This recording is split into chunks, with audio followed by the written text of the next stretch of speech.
ہمارے پیارے نبی حضور پاک صلی اللہ علیہ وسلم کا آخری خطبہ۔ اے لوگو سنو، مجھے نہیں لگتا کہ میں اگلے سال تمہارے درمیان موجود رہوں گا۔ میری باتوں کو بہت غور سے سنو اور ان کو ان لوگوں تک پہنچاؤ جو یہاں نہیں پہنچ سکے۔ کسی کو تنگ نہ کرو، کسی کا نقصان نہ کرو، تاکہ تم بھی محفوظ رہو۔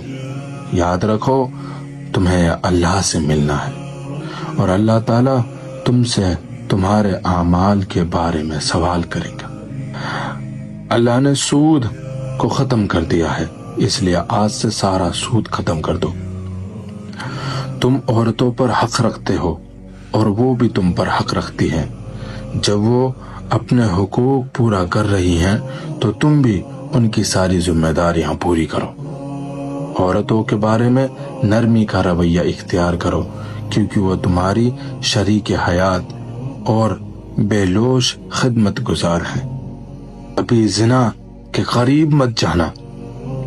لوگو میری بات غور سے سنو، صرف اللہ کی عبادت کرو، 5 فرض نمازیں پوری کرو، رمضان کے روزے رکھو، زکوٰۃ ادا کرتے رہو، اگر استطاعت ہو تو حج کرو۔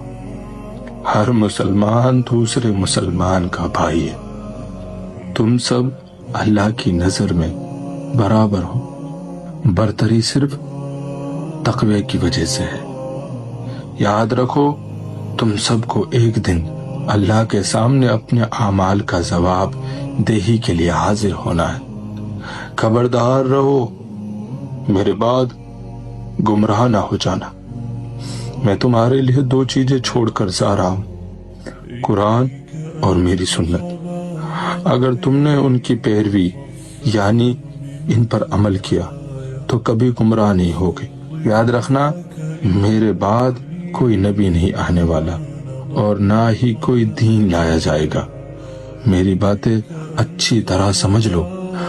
سنو تم لوگ جو موجود ہو، اس بات کو اگلے لوگوں تک پہنچانا اور وہ اس بات کو اگلے لوگوں تک پہنچائیں، اور یہ ممکن ہے کہ بعد والے میری بات کو پہلے والوں سے زیادہ بہتر سمجھ کر عمل کر سکیں۔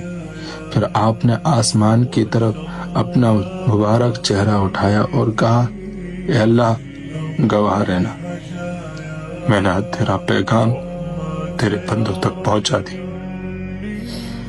میں اپنے نبی صلی اللہ علیہ وسلم کا فرمان